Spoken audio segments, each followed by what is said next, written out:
Film dimulai dengan sebuah quotes tentang ajaran Tao. Cuplikan berikutnya menunjukkan Ching sedang mengidentifikasi pelaku pembunuhan. Tiba-tiba ada peringatan yang memberitahunya bahwa waktu berakhir. Ternyata Ching sedang main game di sebuah aplikasi. Ching kemudian berlari ke petugas imigrasi bandara. Petugas bertanya tujuan kedatangan Ching ke negara tersebut. Ching menunjukkan undangan pernikahan. Petugas imigrasi segera menyetujui visa masuk Ching. Saat keluar bandara, Ching dihadapkan dengan petunjuk-petunjuk. Ching mengikuti petunjuk itu. Ching kemudian dicegat dua pemuda bertubuh kekar dan dibawa pergi menggunakan penutup wajah. Ketika penutup wajahnya dibuka, Ching melihat pamannya di sana, Tang Ren. Ching diundang Tang untuk menghadiri pernikahannya dengan Xiang. Ching menunjukkan sebuah aplikasi game detektif bernama Crime Master kepada Tang. Ching ternyata sudah berada di peringkat nomor 2 di aplikasi itu. Tang tertantang ingin masuk menjadi anggota. Tang mencoba. Pada pertanyaan pertama, Tang langsung mundur dan menyalakan gamenya tidak becus. Tang dan Ching masuk ke sebuah lokasi resepsi. Di sana Ching melihat beberapa orang asing. Tang kemudian mulai memperkenalkan mereka sebagai kerabat Xiang. Ching kemudian mulai mencurigai Tang. Tang ternyata membohongi Ching. Undangannya ke Ching ternyata untuk mengajak Ching bergabung memecahkan kasus pembunuhan dengan imbalan 5 juta dolar. Di tempat itu, Ching bertemu beberapa detektif. Kiko, anggota Crime Master peringkat 5, seorang hacker. Wild Bull Bill, peringkat 9, detektif veteran Amerika. Kunana, anggota Crime Master peringkat 7, seorang ahli ramal. Dan Hiroshi, peringkat 3, seorang jenius saingannya Ching. Tang menanyakan apakah ada Q di situ. Ching katakan dia sendiri tidak tahu identitas Q. Di tempat itu juga ada seorang anak baptis Uncle Stephen bernama Gofu. Gofu berminat ikut memecahkan kasus pembunuhan itu untuk mendapatkan harta Uncle Stephen. Seorang petugas bernama Chen juga ikut mendampingi mereka. Mereka ternyata ada di tempat itu atas undangan Uncle Stephen, seorang bos Godfather Chinatown. Korban adalah cucunya yang bernama Wu Sihao yang terbunuh 4 hari yang lalu. Fakta di lapangan, korban bernama Jason Wu ditemukan di kuil Chinatown pukul 10.17 pagi. Ditemukan karyawan kuil. Dada korban dibelah dan jantungnya diambil. Pelaku menggores bentuk Y di dada korban. Tidak ditemukan sidik jari. Dari hasil otopsi ditemukan adanya bekas obat bius di rongga hidung dan tangan kiri korban, yang artinya korban keracunan sebelum dibawa ke TKP. Jantung diambil saat korban masih hidup. Dari arah pemotongan diketahui pelaku kidal. Hiroshi segera menjelaskan kasus ini ada hubungannya dengan Feng Shui, jadi ini pasti ada erat kaitannya dengan agama. Uncle Stephen memberikan mereka waktu seminggu. Mereka kemudian ke lokasi TKP. Ching dan lainnya berusaha mencari petunjuk di sana. Tang tiba-tiba tidur di posisi korban dan ternyata mereka menemukan sebuah simbol di sana. Ching kemudian menyampaikan informasi bahwa telah terjadi pembunuhan juga di daerah pantai sebelumnya. Korban seorang wanita yang juga memiliki goresan Y di dadanya. Korban meninggal jam 6 pagi dan kehilangan satu ginjalnya. Kiko mulai mengakses CCTV di sekitar TKP. Ching dan Hiroshi menganalisa dengan kecepatan di luar nalar. Mereka berasumsi tersangka akan kembali ke TKP untuk menikmati hasil perbuatannya. Mereka kemudian menemukan wajah seseorang. Kiko segera mengakses informasi tentang pria itu yang ternyata seorang imigran gelap. Tang dan Chin ke daerah Chinatown untuk mengorek informasi tentang pria yang bernama Song Ji itu. Seorang wanita di sana mengenali pria itu dan memberikan buku kepada Chin untuk menemukan lokasi tinggalnya.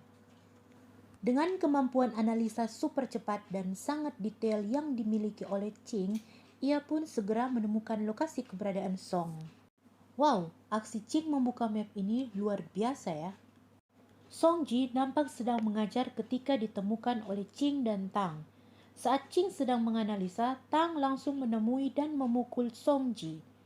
Murid Song Ji yang ternyata para preman segera menyergap Tang dengan senjata. Tang dan Ching kabur. Gofu dan anak buah kemudian muncul ke tempat itu. Kali ini, murid Song Ji tidak bisa lagi mencegat karena Gofu membawa Bill yang menodongkan rudal kepada mereka. Tang dan Ching melihat Song Yi dibawa Gofu. Mereka kemudian berencana membebaskan Song karena dari analisa Ching, Song bukan pelaku yang mereka cari. Tang dan Ching menggunakan kostum. Tang memancing anak buah Gofu. Mereka adu jotos. Ching kemudian muncul menyelamatkan Song. Aksi kejar-kejaran itu membuat kostum Tang dan Ching robek.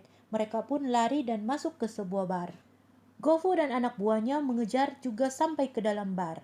Lagi-lagi Bill mengancam dengan rudalnya. Tapi kali ini geng motor ternyata memiliki senjata lebih mematikan. Gofu dan anak buahnya pun mundur. Tang, Ching, dan Song keluar dari persembunyian. Mereka berniat keluar. Tapi tiba-tiba mereka dicegat dan diminta menghadap ketua geng motor itu. Ketua gengnya ternyata seorang gay. Awalnya Tang berpikir pria kekar itu menyukai Ching. Tanpa disangka ternyata Tang yang diangkut. Mereka kemudian berdansa. Tang kemudian dibawa masuk untuk foto. Dan ya, entahlah apa yang kemudian terjadi pada Tang. Hanya Tang dan pria itu yang tahu ya.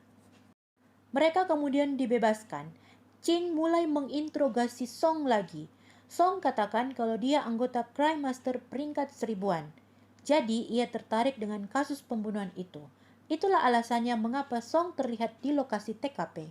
Tang meminta Song diserahkan, tapi Ching tidak setuju karena bukan Song pembunuhnya. Song bermohon untuk tidak dibawa ke polisi karena ia imigran gelap. Mereka kemudian beristirahat di pinggir jalan setelah gagal masuk ke toko baju untuk mendapatkan pakaian. Tiba-tiba mereka didatangi 3 orang. Waduh, ternyata mereka perampok jadi-jadian. Yang ada malah jadilah mereka dirampok bajunya oleh Tang, Ching, dan Song. Mereka kemudian ke lokasi penemuan mayat wanita yang diambil ginjalnya. Sayangnya itu bukan TKP. Karena perkiraan sungai yang membawa tubuh wanita itu. Ching mulai menghitung kecepatan air. Mereka kemudian menemukan sebuah lokasi yang diperkirakan sebagai TKP. Dan benar saja, di sana mereka menemukan bekas darah.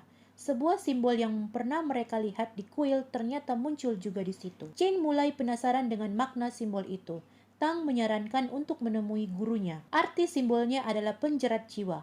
Simbol itu biasa dipakai pembunuh untuk menjerat jiwa korbannya supaya tidak mengganggu pembunuhnya. Guru itu katakan kalau ada buku yang menjelaskan tentang simbol itu lebih lanjut, dan buku itu ada di perpustakaan.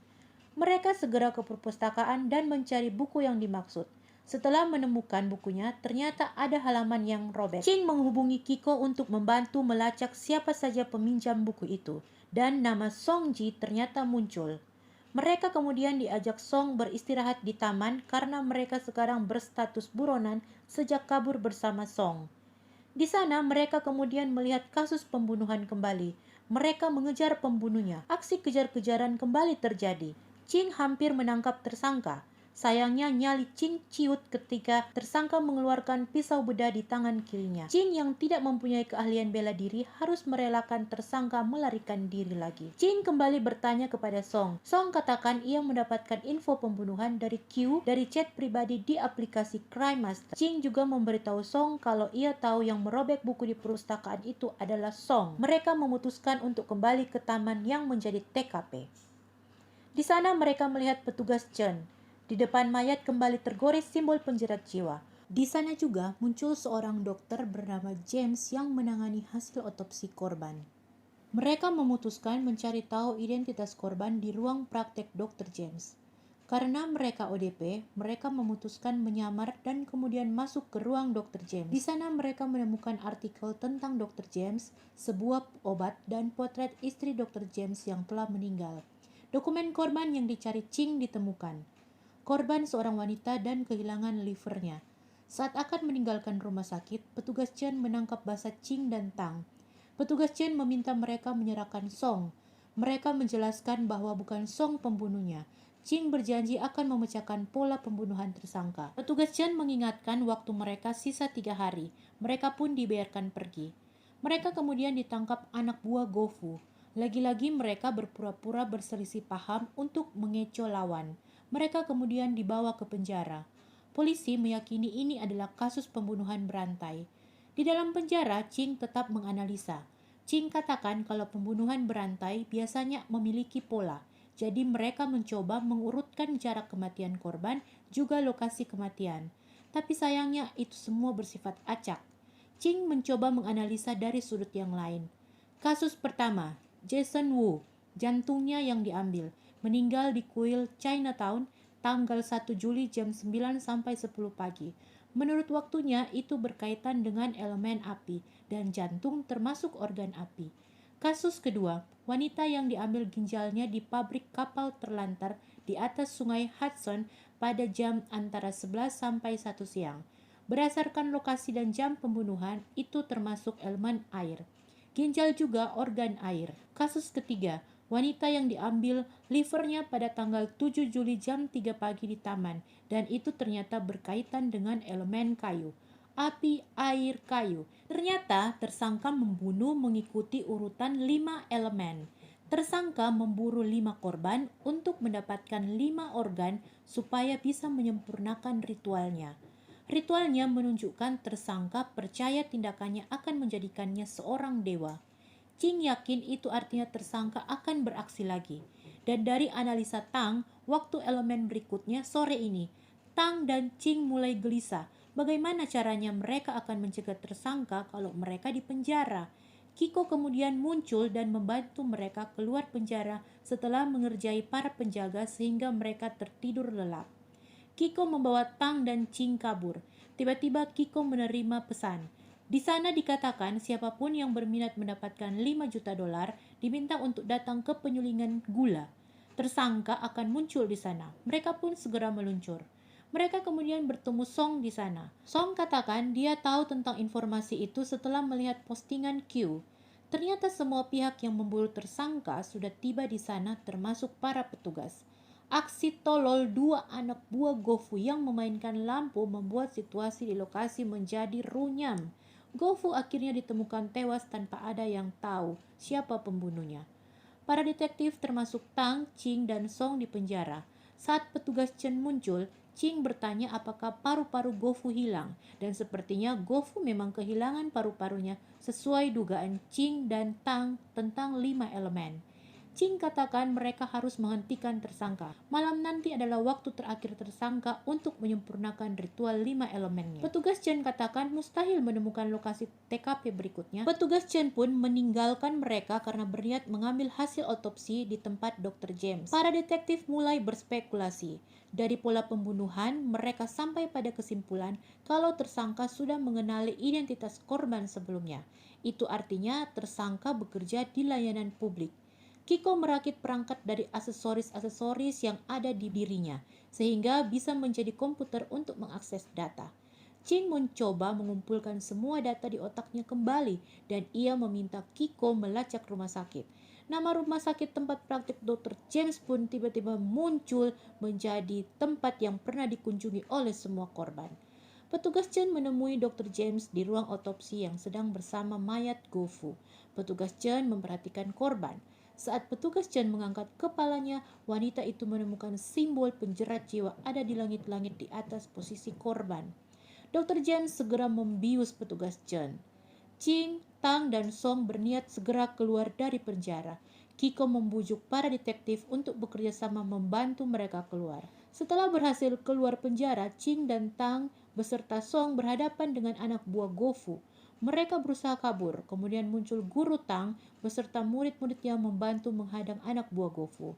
Kemudian muncul juga polisi mengejar, dan para geng motor yang ditemui mereka di bar datang membantu Tang, Ching, dan Song. Para geng motor mengantarkan mereka ke rumah sakit. Ketua geng motor begitu romantis saat memberikan sebatang mawar merah untuk Tang. Mereka segera masuk ke rumah sakit. Saat mereka masuk ke ruang otopsi, ruangan itu kosong. Sementara itu, Dr. James sedang bersiap membedah petugas Chen. Tang, Ching, dan Song kemudian menemukan ruang rahasia di ruang otopsi.